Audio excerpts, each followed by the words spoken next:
welcome to the Dream Machine. My name is Arun. And my name is Patricia. Hey Patricia, how are you doing? I'm doing great. Merry Christmas. Yeah, Merry Christmas to you too. Just a couple of service announcements before we begin. For those who are tuning in via the Arun Meta show this weekend, some people are going to be a bit confused about what's going on. Basically, due to circumstances beyond our control, we're not able to bring you the Arun Meta Show Christmas special this year. So instead, what we're going to do is we're going to bring you this interesting discussion about our Dream Machine episode this week. And so, and for those of you wondering what's going to happen the weekend after, we're still going to have the clip show, and so that's still going to be going ahead as normal and giving you some of the highlights of the year. So, and also you'll notice that we actually sound kind of different than we actually normally do. That's because we're currently having some boiler maintenance currently being done in our studio at the moment. So we basically been kicked out of there, and we're having to do the show from the Let's Play room. So, and mind you, wouldn't you think that's a good segue to go into Arun Plays? Given that, yeah, I think so. So, for those of you who do not know, we actually started our own Twitch channel, which is twitch.tv/Arun Meta Show. So, if you want to go over there, and you can check out all the Let's Plays we're going to do. So, it's all very exciting, and we've got a lot of console stuff, a lot of PC stuff to go through. So, yeah, it's all going to be very cool. But anyway, with all that out of the way, shall we get on with our Dream Machine episode for this week?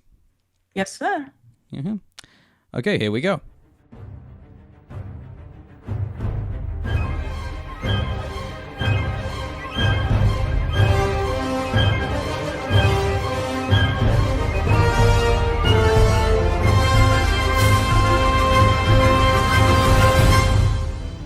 So, Rise of the Guardians is another DreamWorks film that we're going to be looking at today, and because it's the spirit of Christmas, we felt like it was one that we couldn't ignore. So, it's formally titled The Guardians of Childhood. Is a 25th feature film for a DreamWorks animation film, to be distributed by Paramount Pictures, and before another distribution deal with 20th Century Fox in 2013, that also started with the Croods, funnily enough.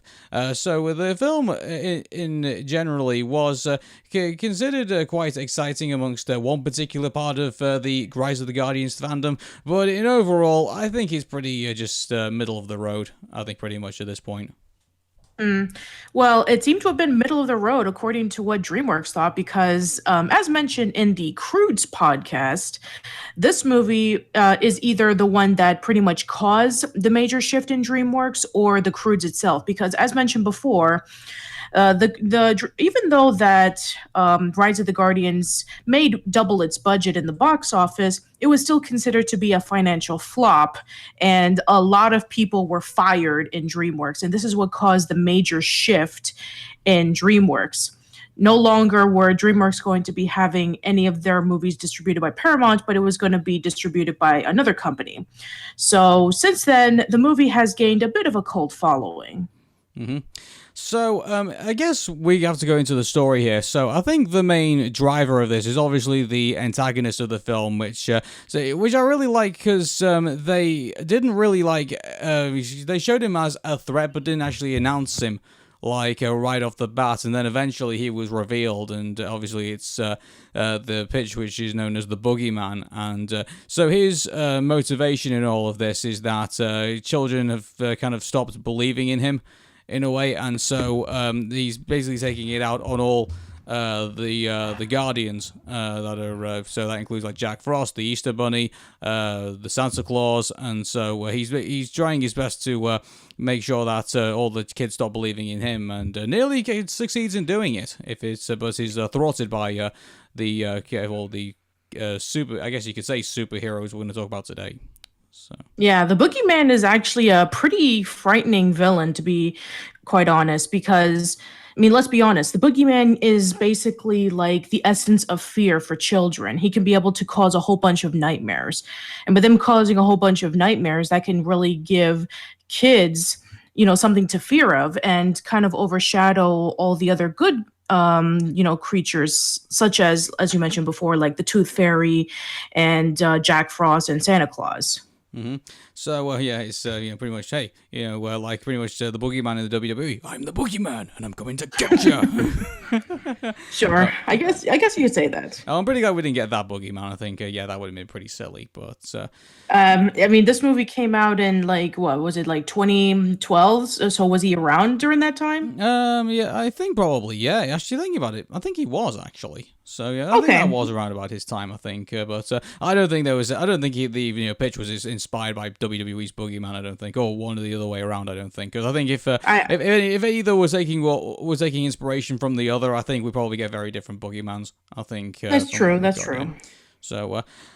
And so, I mean, the story-wise, I mean, it's kind of, dare I say, a bit episodic. It's kind of like, oh, well, there's this situation going on in this particular area, which people can't really explain, and then there's, it just kind of like happens in each other's world. So, at one point, Santa Claus, I believe at one point, he was having issues with presents disappearing under people's trees. And so there was that, and so then the Jack Frost and the Sandman and all the others had to go away in order to solve that, and so it was it was kind of a bit like I mean, dare I say, kind of Thunderbirds-y, kind of like maybe Avengers-y, I guess you could say, because it's like Well, it's not too surprising because this movie did come out in 2012, which was a year after the Avengers. So I guess DreamWorks wanted to cap on the popularity of like a group of people coming together and fighting off a very common enemy. And I think that because each character gets their own distinct storyline, since this was based off of a children's book series, I guess maybe that was how the story was structured. Maybe. I think because I mean, again, I've never read the book, so like I saw this film kind of like through clean eyes, if you will, and so for me it was I just think it felt a bit kind of here's this particular part of the film, here's that part of the film, here's that. It's like it didn't say, dare I say, I don't think it actually kind of had like a proper 3-act structure. I think it was just kind of like here's this. Here's this event, here's that event, and because here's the event with the with Santa Claus's event, and then here's the event with the issue with the Easter Bunny, and obviously children stop believing him at one point, and all of a sudden he starts to shrink. And Which is very similar to like how in the Avengers, you get to focus a little bit on Captain America, you get to focus a little bit on Iron Man, a little bit on Thor and Loki, and then eventually, like towards the third act, they come together and then they fight off against Loki. So I guess maybe they were trying to follow up on that trend. Yeah, and what do you think of the idea that the children stop believing in these people, that all of a sudden they just start to disappear or start to weaken?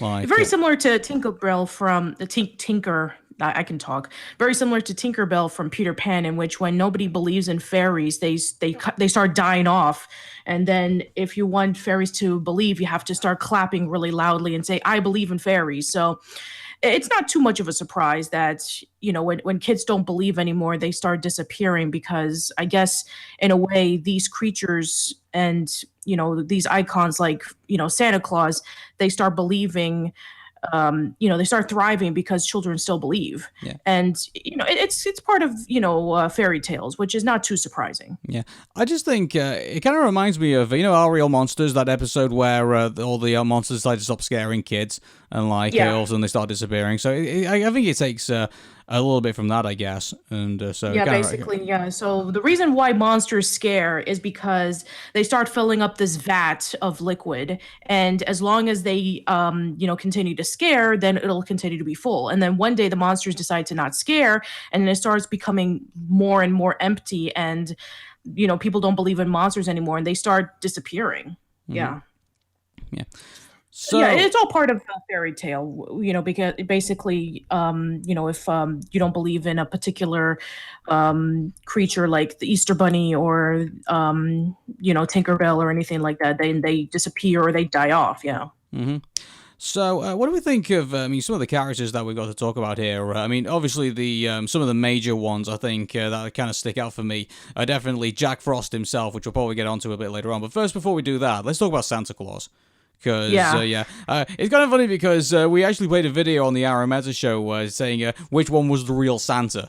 And Yes, yeah, I and remember. so if you remember, it was Binkov's idea of the real Santa was obviously the Russian Santa, and surprisingly enough, that's what we get here in this film. We get the Nicholas Saint North, and so who has a very thick Russian accent, and we're provided by Alec Baldwin of all people. So Yeah, very interesting concept of this particular Santa. Russian accent, filled with tattoos, kind of like the leader in a sense, trying to be strong for everybody else. Very interesting. Definitely a lot better than the whole Santa Claus 3, where Tim Allen, who's Santa Claus, has to be alongside with like the Easter Bunny and Jack Frost, and they're trying to decide on how much joy they should give to kids. So I thought he was pretty cool. yeah, I just think it was a refreshing look at Santa. I think because I mean, how many times? I mean, whether it's the Father Christmas cartoon that was made by the same people as the Snowman, whether it was the Santa Claus even played by Tim Allen, or whether it's it was always Jolly Saint Nick. Like, it was always that kind of like that stereotypical Santa Claus that we always get in some of some of our favorite films. And so it was nice that they went with a more refreshing look on Santa Claus. Definitely far more. I do get why some people are kind of afraid to take liberties with Santa Claus because, I mean, if you remember, there was obviously that really awful Bill Goldberg film called Santa's Sleigh. And that was that was terrible, and it was a kind of a B movie, kind of like horror film where Santa was the only reason Santa Claus gave things to children is because he lost a bet, like thousands of years ago, and then all of a sudden he finally that bet for 1,000 years has finally come off, and now he can start killing people again. So that was What? yeah, that was. So they basically combined Santa Claus with Krampus? Yeah, I think. Well, no, Krampus was the demon. I think of. I know, but he's the demon. They're two different characters, but yeah, that sounds weird. Yeah, I don't think they acknowledge Krampus. I don't think in the again, I've only seen highlights of Santa's Sleigh. I never actually watched the film, from beginning to end. But yeah, I don't think it was. I don't think it was had anything to do with Krampus, as far as I'm aware. But anyway, Okay, but yeah, you're absolutely right that Santa Claus has always had this stigma of being the jolly fat man and delivering the presents and being very happy and delivering to kids, and that's pretty much it. There was just always like this stigma that Santa Claus had to follow these criteria, but here it's completely different. yeah. So that's obviously Santa Claus, and so we also get Hugh Jackman as the Easter Bunny. And I think it was kind of cool how they gave us the this kind of action hero, kind of like no nonsense Easter Bunny, and but we had to kind of like dig down for a sensitive side.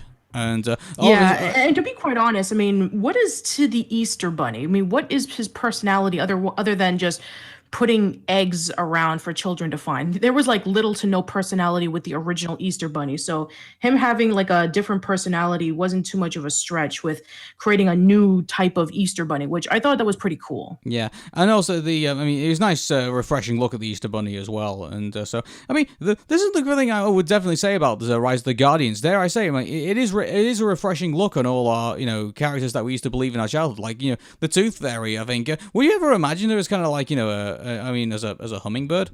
Not Like, really, no. no. I always thought like a little fairy, just with a pretty white dress and with a little wand, and every time that she sees a tooth under the pillow, she gives them money or a little present. But no, I've never seen this before. This is original. Yeah, it was really cool to look at, and dare I say, even the Boogeyman himself was even Pidge was even refreshing to look at, and so Yeah, completely different. yeah, And it's just I think that with Jack Frost, let's talk about Jack Frost for a minute yeah. because I think that for a lot of people, they know about Jack Frost. They know about Jack Frost with the Rankin Bass Christmas special, the one where Jack wanted to be human because he fell in love with a girl. And, there's some interpretations of Jack Frost where he's a snowman. So, yeah, this one is more of a cocky, kind of overconfident character, which is actually pretty interesting. Him being like the guardian of fun and goofing off. So again, this is actually really interesting because some interpretations of Jack Frost is either like a young kid or a man. Sometimes he's depicted as like a guy who creates snow. Sometimes he's portrayed as the bad guy, if you ever seen Frosty the Snowman. So yeah, each interpretation is different. hmm So, I know people who are probably listening to this and also probably fans of Frozen are probably going to want to ask this question. What do we think of the idea that Jack Frost would get with Elsa? Why? so, It doesn't make any sense.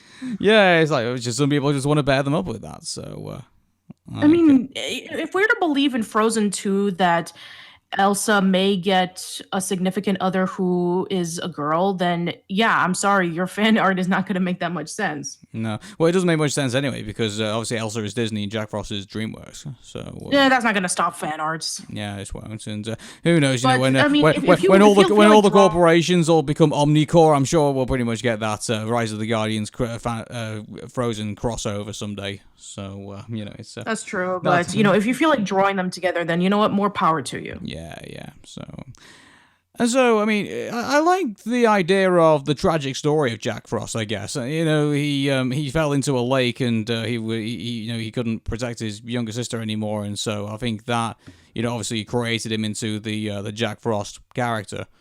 And Yeah, so, it kind of almost reminded me a little bit of Mr. Freeze from Batman the Animated Series, where he fell into a vat of what was it like ice or no, I think it was. No, it was. I think he experimented on himself, and that's what it was. Yeah, because it's different. It's different interpretations. But I think he fell into he was experimenting with himself because he wanted to resurrect his love Nora, and it ended up turning him into Mr. Freeze. And I guess him trying to sacrifice for the one that he loves, very similar to how Jack Frost, when he tried to save his sister, and it ended up him falling in the lake and turning into Jack Frost. Well, thank goodness we ended up with Chris Pine playing Jack Frost and not Arnold Schwarzenegger. So it's like, oh no, stay cool. No. Cool party. I'll tell you what, actually, that's the one thing as well. Like, we didn't hear that many icy puns, I guess you could say. Good. From Jack Frost. Good. I don't. I think we've had enough of our icy puns with Mr. Freeze from Batman and Robin. Yeah, I think I would agree with that as well. And so I think. And to be fair, this is. I mean, I would say that this is. I don't think that this movie really relies too much on kid puns or anything like that. I think this is more relying on focusing on the different characters and eventually going to stop the boogeyman. So it's a little bit more serious than the previous DreamWorks movies, where a lot of them do rely on slapstick humor. Yeah. I mean, at one point, they even nearly had a sacrifice. Well, I mean, they had a cop-out ending for it, but I mean, the Sandman actually, at one point looked like he actually died. Yeah, that's true. Yeah, so, I mean, I'm not a big fan of the cop-out endings. I mean, if you're going to kill somebody, then kill them. It's like, you give us something like that. But I think they did it in probably the best way they possibly could. And given that I probably do admit, they were saying, oh, well, the kids. It's like, but no, come on, man. At least Disney has the ability, all the way back from Bambi to give us dead give us characters that they could kill off and make us care about them. Sure. And we haven't talked about the Sandman, have we? No, not really. And so he's this. I mean, obviously they must have gone above and beyond to do the idea of sand. If you think the idea of putting fur on Sully in Pixar must have been difficult, imagine having a character which had to kind of disintegrate into small granules. Yeah. And all the sand images that he creates up in the air is actually really, really pretty looking. Mm-hmm. Well, he's made of gold, so it's he's pretty much very pretty at this point. So I think that's true. They had a lot going for, I think, in regards to that character. So yeah. And the one thing I will say about what's weak about this film, unfortunately, has to be the story. And as mentioned before, it's very episodic.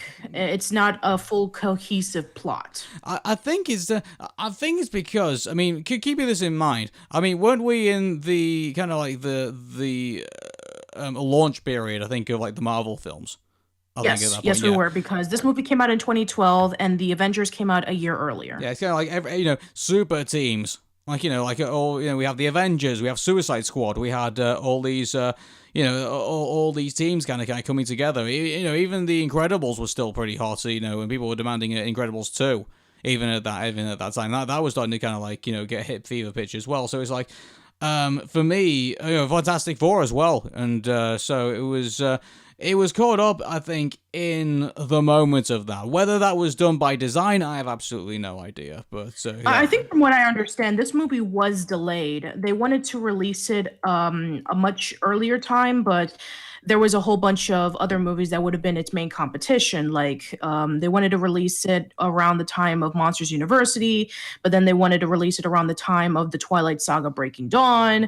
And then eventually, when that movie was being delayed, and then they decided to release it around when people would be watching it around the holidays, like around October. So, yeah, since this came out about a year after the Avengers, and this was when the cinematic universe became really popular, like everybody wanted to do their own cinematic universe. Like DC wanted to do their own cinematic universe with Man of Steel, and even Universal wanted to do their own version of the cinematic universe with the Dark Universe. Anybody remember that? Yeah, I No, of remember course you don't. that. Well, we do remember it for all the wrong reasons.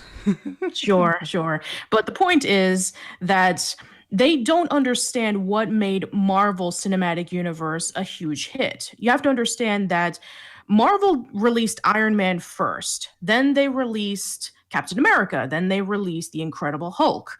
They were building up until eventually they would have the Avengers, where we knew what was going on in those previous movies.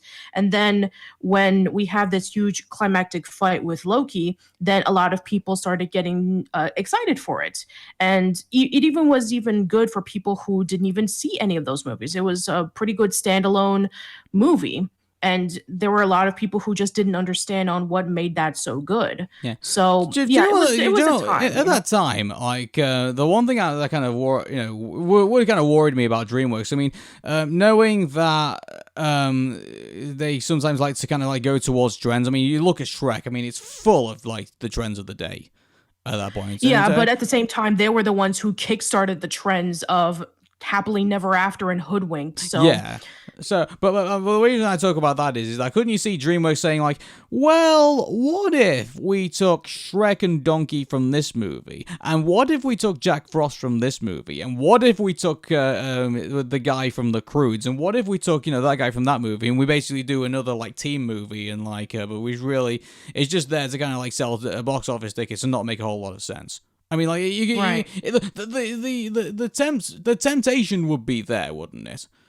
Yeah, And, yeah. definitely. I would say maybe 10 years ago, that would have been possibly a case that maybe we could have had, a whole bunch of these characters. Like we can have Shrek, we can have the characters from Madagascar, we could have, maybe some characters from the Bee movie or anything like that. And then eventually like they would make their own individual movies, and then maybe when we got to something like Rise of the Guardians, and maybe they could have like this huge movie, and then they can fight off against some major villain, like anything that would be in common with either Shrek or with the characters of Madagascar or anything like that, and they would have to come together. So I wouldn't be surprised if maybe, Rise of the Guardians was like their first pitch into doing that. But because it didn't do as well as they hoped it would, and because it fired like over 500 of their animators and employees, and they had to restructure themselves, and then eventually we got the Croods, it was a gamble that it didn't pay off for DreamWorks. Yeah. Going back to Guardians of the Rise of the Guardians. I mean, the going into the final act. I mean, going into the end. I mean, Pitch is defeated by his own fears. I mean, it kind of harks back to. Do you remember Way Back, a Dinosaur Story? And do you remember when the Professor Screw Eyes was basically defeated by his own fear? And, Yeah, I think that if they included the deleted scene, it would have been a lot more stronger about, explaining on why he feared crows and how he was the master of his own fear. So, yeah, I mean, basically, if you are the conqueror of your own fear and you are spreading fear towards everyone, how do you defeat yourself? It's like, I guess it's the old saying, we have nothing to fear but fear itself. So maybe it was in that kind of sense. Yeah, it's kind of like, I mean, dare I say, it's probably the same way that Hades kind of went in Hercules. It was kind of like, I mean, what you're the Lord of the Dead. How can you be defeated by your own dead people? Like, Yeah, it's just yeah. like, oh my god. It's like, yeah, It's kind of weird. It's like if you're the Undertaker and you get killed by your own noose. I know, it's like, well, you get killed by your own shovel. Like, it's like... Or your own shovel. You hang yourself and then you bury yourself. It's kind of ironic. It's serendipitous. Yeah. Unfortunately, I will rest in peace. But yeah, I get what you're saying, Aaron. Yeah. So, I mean, there's not much else really to say about, Rise of the Guardian. I mean, visually, it looks stunning. I mean, I will give it looks that. Great. And we're not going to put this in the whole tech demo thing. Yeah, well, I mean, there's a story behind this, so it's like it's a bit unfair to say there's a tech story demo. behind this. Yeah, because the one thing I'll say about because the one thing that rescues it from its own animation, I think, is because the story behind the animation is what I mean. The seeing Jack transform from his mortal self to Jack Frost is is also in itself something. Watching the Sandman do his stuff is stunning. But you can see the story behind these characters too, and that's what people ask me, like, what do you mean by tech demo? It's like, well, what I mean by tech demo is basically Bug Bunny, where it's like you can see that the character's only there to kind of demonstrate the visuals and that, and not really tell much of a story. Whereas it's only just there for shenanigans. It's kind of like a Pixar short. But in regards to the Rise of the Guardians, what stops this from basically me saying, oh, it's just them doing technical greatness with the animation and stuff is because there's actually a story behind here. Unfortunately, it's not executed well, but at least I can say the Jack Frost thing. I think I could say gets me. The idea, the characters between the refreshing changes of the characters of Santa Claus and the Easter Bunny are refreshing, including the Tooth Fairy too. I could say that at least behind what they attempted here, it's there's actual thought process put into it, rather than just saying, okay, let's just show everyone what we can do in 2013 or 2012 when this was released. So. Yeah, and you know what? This movie had so much promise. Like, I wouldn't be surprised if it, very similar to How to Train Your Dragon, in which that was based off of a book series that they wanted to continue the story of Hiccup and Toothless as time went on. If this movie would have done much better, I think that we would have had a lot more sequels with Rise of the Guardians. Explaining more about the characters and all the other villains that they had to fight off against. Yeah. Interesting thing about the elves in this story. I mean, like, apparently, according to this universe, apparently they don't actually make the toys. They actually just test them, and the Yetis make the toys, which is kind of like, okay. Don't really know what the purpose of that was, but okay. So, yeah, it's besides that, I don't think there's really much else to kind of really talk about in this. I mean, Baby Tooth is just a side character. I mean, you're unfortunately kind of typical at the same time. And, I mean, yeah, but that's about it, really, for Rise of the Guardians. I think, unfortunately, its shortcomings of being interesting from regards to being captivating as a whole experience, I think, unfortunately holds it back. I mean, yeah, I think this movie would have been a lot different if it wasn't riding on the coattails of the Avengers. Yeah, I think. Dare I say, I think it'd be probably a lot different. I think if the general threat, I think, was kind of put at forefront, and not just this is happening, that is happening, and this, that, and the other. I think it's. I think that's kind of what holds it back for me, and so that's it really. So, the budget. So it made it did 145 million for a budget, which was about dearly say twice as Shrek. I think nearly twice as Shrek. I think pretty much. We're more than twice than Shrek actually for 145 million because 60 times 60 is 120, and the gross revenue of it was $306 million. Yeah, but it was still considered to be a financial failure. Mm-hmm. So it's. But yeah, there's the thing, but apparently it is still a cult classic, and obviously Jack Frost obviously has his own fan base, and so you can't afford him with that, even though majority of them want to put him with Elsa. But I think the Easter Bunny is cool. I think I like the idea. I like this Santa Claus. I think he's pretty cool, and it's just unfortunately, I don't think it's going to get a chance of redemption if it ever goes to sequel. I don't think it ever will. But yeah, but who knows? Maybe another 5 years from now, it'll get its own animated series on Netflix. Well, maybe Jack Frost might get a film. Maybe just Jack Frost, and maybe calling on now that we've got a very youthful Spider-Man, I think now at the forefront of things. Maybe, just maybe, they might look at Jack Frost and think, maybe we could make him kind of Spider-Man-ish and give Jack Frost his own film. And plus, he's got a fan base to back it up. So That's true. Maybe. Who knows? Maybe. I think that this movie does need a little bit more recognition. Yes, there is a bit of a problem when it comes to story structure, but you have to understand that that was during the time in which they were writing off the coattails of the Avengers, and I think that with the things that it does have, like the gorgeous animation and the little tweaks of the characters, I think that it is worthwhile checking out, especially for this Christmas time. Cool.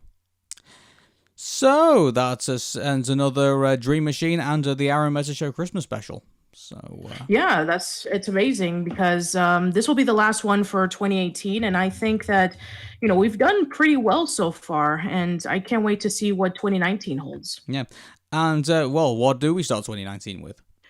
Oh, well, that's a very good question. So, last time we started off with the horrendous Shark Tale, and then we skipped over to Rise of the Guardians to get ourselves out of that monstrosity. So, starting off with 2019, we will be discussing about Madagascar. Okay, so I definitely do have some mixed feelings about Madagascar. I'll say right off the top of the bat, but we'll leave it for that episode. So, for me, Arun. And Patricia. Take care, and bye-bye for now.